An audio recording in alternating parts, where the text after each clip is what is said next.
संजय ने कहा, करुणा से व्याप्त, शोक युक्त, अश्रुपूरित नेत्रों वाले अर्जुन को देखकर मधुसूदन कृष्ण ने यह शब्द कहे। श्री भगवान ने कहा, हे अर्जुन, तुम्हारे मन में यह कल्मश आया कैसे? यह उस मनुष्य के लिए तनिक भी अनुकूल नहीं है जो जीवन के मूल्यों को जानता हो। इससे उच्च लोक की नहीं अपितु अपयश की प्राप्ति होती है।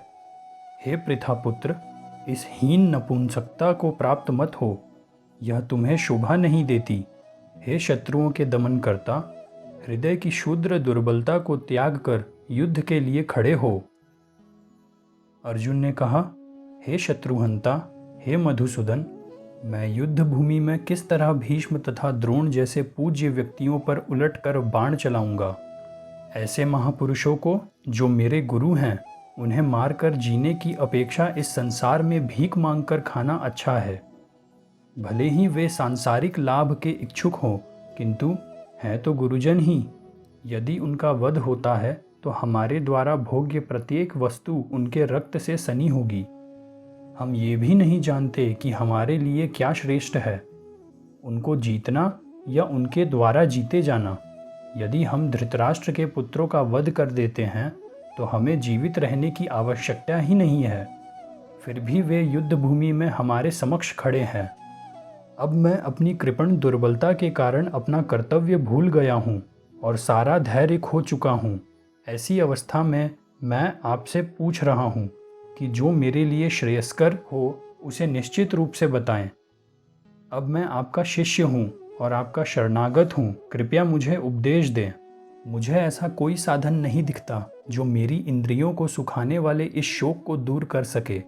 स्वर्ग पर देवताओं के आधिपत्य की तरह इस धन धान्य संपन्न सारी पृथ्वी पर निष्कंटक राज्य प्राप्त करके भी मैं इस शोक को दूर नहीं कर सकूंगा।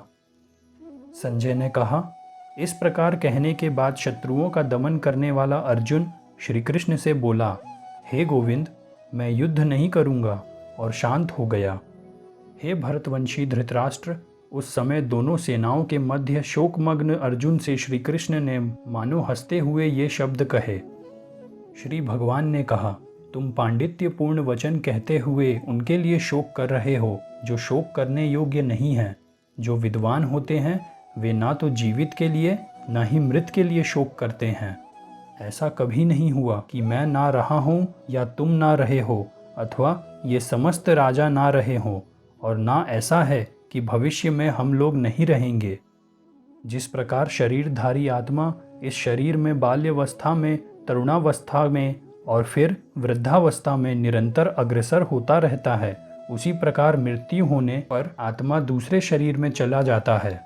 धीर व्यक्ति ऐसे परिवर्तन से मोह को प्राप्त नहीं होता। हे कुंती पुत्र, सुख तथा दुख का क्षणिक उदय तथा कालक्रम में उनका अंतर्धान होना सर्दी तथा गर्मी की ऋतुओं के आने जाने के समान है।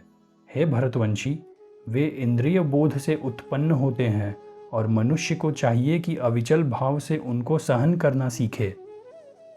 हे अर्जुन, जो पुरुष सुख तथा दुख में विचलित नहीं होता और इन दोनों में संभाव रखता है, वह निश्चित रूप से मुक्ति के योग्य है।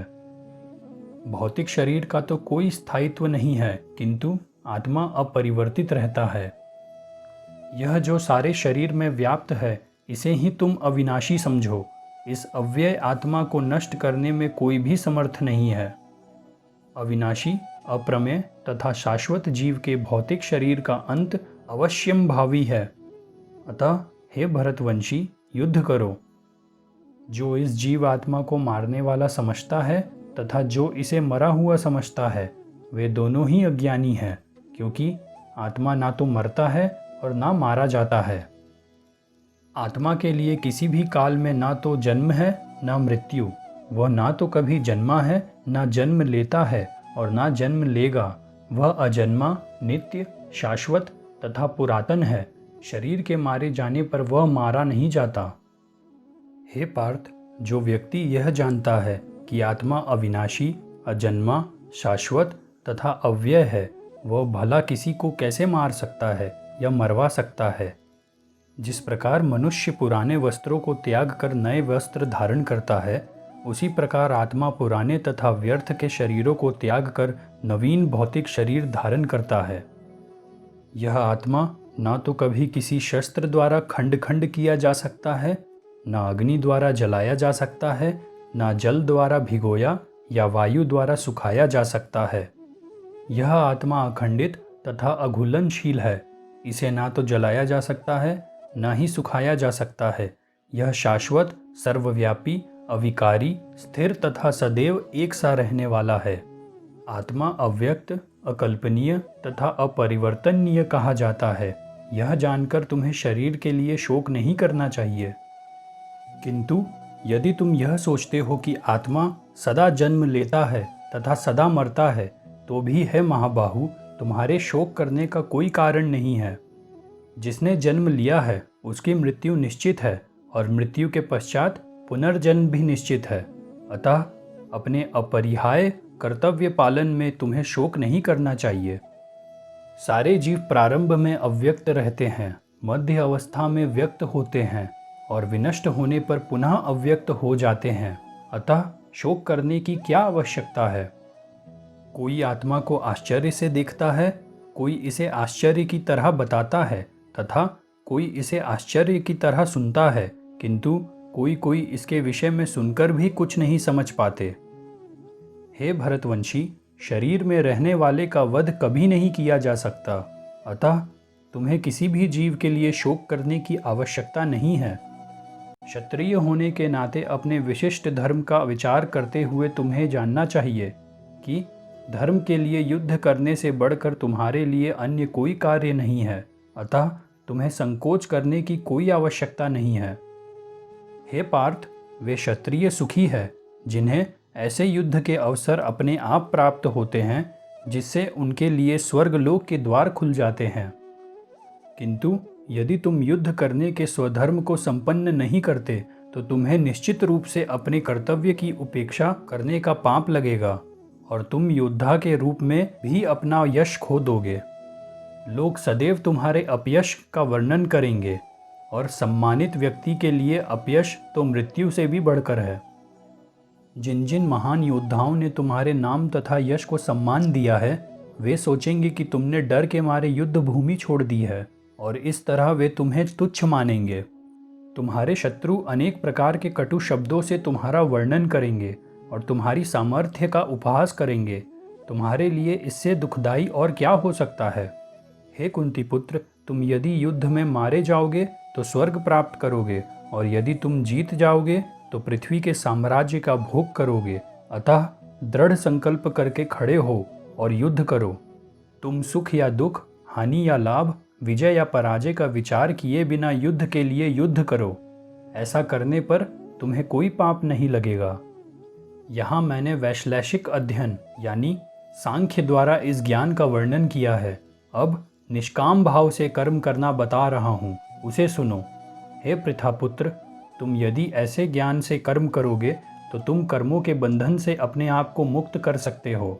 इस प्रयास में ना तो हानि होती है ना ही ह्रास, अपितु इस पथ पर की गई अल्प प्रगति भी महान भय से रक्षा कर सकती है। जो इस मार्ग पर चलते हैं वे प्रयोजन से दृढ़ रहते हैं और उनका लक्ष्य भी एक होता है। हे कुरुनंदन, जो दृढ़ प्रतिज्ञ नहीं है उनकी बुद्धि अनेक शाखाओं में विभक्त रहती है। अल्पज्ञानी मनुष्य वेदों के उन अलंकारिक शब्दों के प्रति अत्यधिक आसक्त रहते हैं जो स्वर्ग की प्राप्ति, अच्छे जन्म, शक्ति इत्यादि के लिए विविध सकाम कर्म करने की संस्तुति करते हैं। इंद्रिय तृप्ति तथा ऐश्वर्यमय जीवन की अभिलाषा के कारण वे कहते हैं कि इससे बढ़कर और कुछ नहीं है। जो लोग इंद्रिय भोग तथा भौतिक ऐश्वर्य के प्रति अत्यधिक आसक्त होने में ऐसी वस्तुओं से मोहग्रस्त हो जाते हैं, उनके मनों में श्री भगवान के प्रति भक्ति का दृढ़ निश्चय नहीं होता है। वेदों में मुख्यतः प्रकृति के 3 गुणों का वर्णन हुआ है। हे अर्जुन, इन तीनों गुणों से ऊपर उठो, समस्त द्वेतों और लाभ तथा सुरक्षा की सारी चिंताओं से मुक्त होकर आत्मपरायण बनो। एक छोटे से कूप का सारा कार्य एक विशाल जलाशय से तुरंत पूरा हो जाता है। इसी प्रकार वेदों के आंतरिक तात्पर्य जानने वाले को उनके सारे प्रयोजन सिद्ध हो जाते हैं। तुम्हें अपना कर्म करने का अधिकार है, किंतु कर्म के फलों के तुम अधिकारी नहीं हो। तुम ना तो कभी अपने आप को अपने कर्मों के फलों का कारण मानो, ना ही कर्म ना करने में कभी आसक्त हो। हे अर्जुन, जय अथवा पराजय की समस्त आसक्ति त्याग कर संभाव से अपना कर्म करो, ऐसी समता योग कहलाती है। हे धनंजय, भक्ति के द्वारा समस्त ग्रहित कर्मों से दूर रहो और उसी भाव से श्री भगवान की शरण ग्रहण करो। जो व्यक्ति अपने सकाम कर्मों के फल को भोगना चाहते हैं वे कृपण हैं। भक्ति में संलग्न मनुष्य इस जीवन में ही अच्छे तथा बुरे कार्यों से अपने को मुक्त कर लेता है। अतः योग के लिए प्रयत्न करो, क्योंकि सारा कार्य कौशल यही है। इस तरह भगवत भक्ति में लगे रहकर बड़े बड़े ऋषि, मुनि अथवा भक्तगण अपने आप को इस भौतिक संसार में कर्म के फलों से मुक्त कर लेते हैं। इस प्रकार वे जन्म मृत्यु के चक्र से छूट जाते हैं और श्री भगवान के पास जाकर उस अवस्था को प्राप्त करते हैं जो समस्त दुखों से परे है।